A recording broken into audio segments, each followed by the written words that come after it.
നാട്ടിലിപ്പം നല്ല ട്രെൻഡിങ് ആയിട്ടുള്ളൊരു ഐറ്റം ഉണ്ടാക്കിയാലോ? വേറൊന്നുമല്ല, നമ്മുടെ ഓവർനൈറ്റ് ഓട്സ്. ഇവിടെ സ്ട്രോബെറി സുലഭമായതുകൊണ്ട് സ്ട്രോബെറിയാണ് ഞാൻ എടുക്കുന്നത്. സ്ട്രോബെറി നല്ലോണം ഒരു പാത്രത്തിലിട്ട് മാഷ് ചെയ്യുക. നമുക്കങ്ങനെ എത്ര ഈസ്തെറ്റിക്കലി പ്ലീസിങ് ആയിട്ടുള്ള പാത്രമൊന്നും കിട്ടിയിട്ടില്ല, ഉള്ളത് വെച്ച് അഡ്ജസ്റ്റ് ചെയ്യുക. പിന്നെ അതിലൂടെ നമ്മൾ നല്ല റോൾഡ് ഓട്സ് നമ്മൾ ഇടുക. എന്നിട്ടത് നമ്മൾ അതിലേക്ക് പാലൊഴിക്കുക. ഞാൻ ഇവിടെ ലൈറ്റ് മിൽക്കാണ് യൂസ് ചെയ്തിരിക്കുന്നത്. പിന്നെ കുറച്ച് എന്താണ് ഡേറ്റ്സും പിന്നെ ചിയാ സീഡും ഒക്കെ ഒഴിച്ചിട്ട് നല്ലോണമൊക്കെ അങ്ങോട്ട്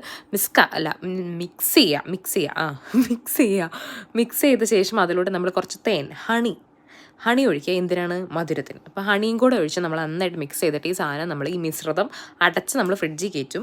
പക്ഷേ ഫ്രിഡ്ജിൽ കയറ്റിയ ശേഷമാണ് നമ്മൾ അതിലോട്ട് ഞാൻ മേടിച്ച് വെച്ചിരിക്കുന്ന യോഗേർട്ട് ആഡ് ചെയ്യാൻ ഞാൻ മറന്നു എന്നുള്ള സത്യം ഞാൻ തിരിച്ചറിഞ്ഞത്. അപ്പോൾ നമ്മൾ ആ സാധനം തിരിച്ചെടുക്കുന്നു, യോഗേർട്ട് ഒരു സ്കൂപ്പ് എടുത്ത് അതിലോട്ട് ഇടുന്നു, എന്നിട്ട് നല്ലതുപോലെ മിക്സ് ചെയ്യുന്നു. ഈ സ്പൂൺ എങ്ങനെയുണ്ട്? അടിപൊളിയല്ലേ? മാഗി വാങ്ങിയപ്പോൾ ഫ്രീ കിട്ടിയതാണ്. അതൊക്കെ വിഷയത്തിൽ നിന്ന് തെന്നിയും പറപ്പിക്കും നമ്മൾ. അത് കഴിഞ്ഞ് നമ്മൾ വീണ്ടും അതുപോലെ അടച്ച് ഫ്രിഡ്ജ് വെക്കുന്നു. എന്നിട്ട് രാവിലെ നമ്മൾ ചെന്ന് ഈ സാധനം എടുക്കുകയാണ്. ഇതെന്താണ്? ഇത് ചേട്ടൻ്റെ. അത് നമ്മൾ മാറ്റി വയ്ക്കുന്നു സൈഡിലോട്ട്, അല്ല താഴോട്ട്.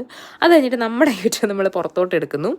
അങ്ങനെ സാധനം പുറത്ത് എടുത്ത് കഴിഞ്ഞപ്പം ഏകദേശം നല്ല ഇങ്ങനെ കട്ടിയായിരുന്നു. പാലൊക്കെ ഇങ്ങനെ വലിച്ചെടുത്ത് ഇങ്ങനെ ഒരു കട്ടിയുള്ളൊരു മിശ്രിതമായിരുന്നു. കുറച്ചും കൂടെ ലൂസാക്കേണ്ട ആവശ്യമുണ്ട്. നമുക്ക് ലൂസാക്കണ്ടേ? ആക്കണമല്ലോ. പിന്നെ ഞാനതിനെ ഇളക്കിക്കൊണ്ടിരിക്കണേ. എന്തായാലും കൈ കിട്ടിയ ഫ്രൂട്ട്സൊക്കെ ഞാൻ എടുത്ത് വെച്ചിട്ടുണ്ട്. ഞാൻ ഇവിടുത്തെ അടിപൊളി ഫ്രൂട്ട്സൊക്കെ എടുത്തിട്ടുണ്ട്. അതായത് പീച്ച്, പേറ്, പിന്നെ ബനാന, പിന്നെ കുറച്ച് സ്ട്രോബെറി, പിന്നെ കുറച്ച് നമ്മുടെ കാഷ്യൂ നട്ട്സ് എടുത്തിട്ടുണ്ട്. അതെനിക്ക് ഭയങ്കര ഇഷ്ടമായതുകൊണ്ടാണ് കേട്ടോ. ഇത് ആക്ച്വലി ആപ്പിൾ അല്ല കേട്ടോ, പീച്ച് ആണ്. പലരും എന്നോട് സംശയം ചോദിച്ചായിരുന്നു ഫോട്ടോ കണ്ടു കഴിഞ്ഞപ്പം. It's not apple, it's peach.